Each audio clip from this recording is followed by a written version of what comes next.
17, this is breaking news.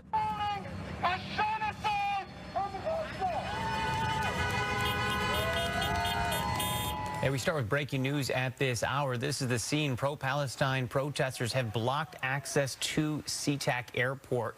Good afternoon. Thanks for joining us. We track this breaking news at the top of the hour.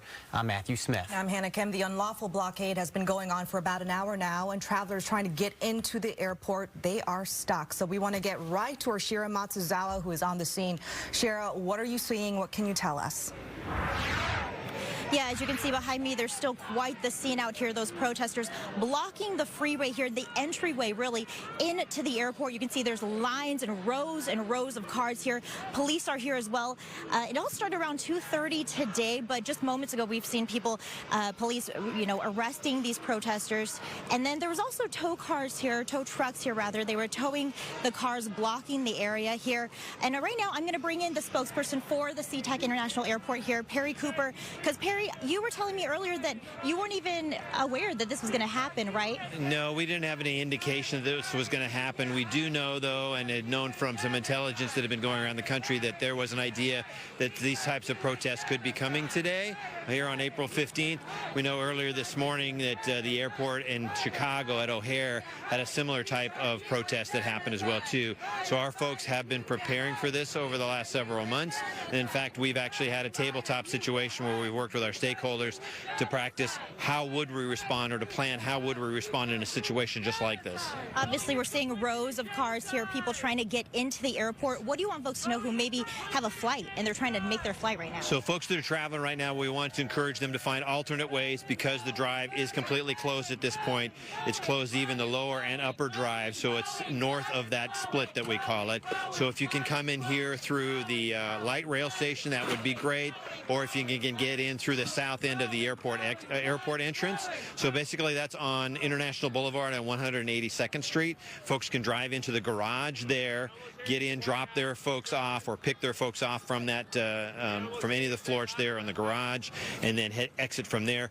Be aware, though, don't take that entrance and try and take the return to terminal route, because that will just take you right back into where the congestion is right here. We've heard about people missing their flights because of this. What any word of advice for them? I'm not familiar with it at this point, so I know the airlines have been telling us that they should check. It's going to be based on a case-by-case basis from their standpoint, so you need to check with your very specific flight. So whether or not folks have missed it, I'm not sure at this point. We do know that people have been getting out of their vehicles and with their baggage, rolling and walking them up the drives here and from the cell phone lot to get to the terminal at this point. Kind of walk me through what's happening here right now. Obviously, we saw those tow trucks here. We see the protesters still here, the police still here. What do you want them to know?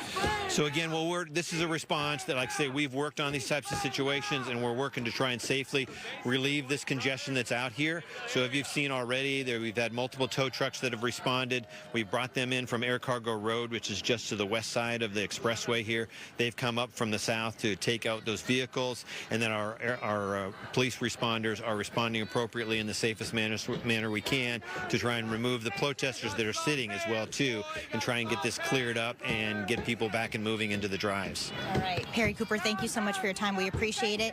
Again, you can see still quite the scene out here, rows of cars here. I guess we're just waiting to see what happens here. You can see them taking away another protester right now. And again, this has been going on since 2:30. We'll send it back to you, but in the meantime, we'll keep monitoring this and update you as we learn more. So Shira, stay there for a second. We want your photographer to show us the scene a little bit more, because we saw again that arrest right behind you happening. We're just very surprised to see how close you got to all of this. So if you can kind of pan the camera and show us, describe to us what you're seeing, because what I can see is that people are literally walking to the airport. Pan closer here. Sorry, Hannah, it's a little loud out here. What was that, if you could repeat yourself? So we are seeing arrests. So if you zoom the camera in, we're just going to kind of explain what's going on over here. You see these people who are linked arm to arm together, and that is going to create a long delay here. And I say this from experience covering this a couple of months ago, where you had pro-Palestinian protesters shutting down I-5 in this manner. It took about 5 hours for WSP at that time to remove the protesters from there because of this situation, Matthew, where their arms are linked together, and that's why I think I wanted to bring that to your attention. And if we show you right there, we see law enforcement. We did see one arrest so far, but we are seeing frustrated people who are literally getting out of their cars and walking to the airport. Yeah, and we do want to remind our viewers what we just heard from SeaTac. They mentioned the light rail is a great option right now if you're going to try to avoid getting there late and missing your flight. You can also come off International Boulevard from the south, but he said don't use the return to terminal route because it'll reroute you right into all of this. I guess the only thing I want to leave us with, Shira, I just am curious, has there been any interaction between the people that are rolling those bags right by these people? Like, what are they saying? Has there been any back and forth between them, or is this just people rushing off trying to jump on those flights? Yeah, you know, Matt, there's mostly, for the most part, they've just kind of been wheeling their bags, trying to get to their flights. You know, as you can see, a lot of people were not expecting this as they're walking, getting out of the cars right now. But there was one moment in time earlier, just about 20 minutes ago, when one traveler was getting out of his car and started walking, and he actually shouted at the protesters. And then a lot of people here, some bystanders who have been watching what's going on, started cheering as well. So, but as you can see, they're chanting Free Palestine. As you mentioned, they are linked there. So it's unclear how long this is going to be here, how long this traffic backup is. But as you can see, a lot of people are stuck. Unfortunately, they can't move, they can't turn around because there are just so many cars here right now, and a lot of people were not expecting this right before their flights.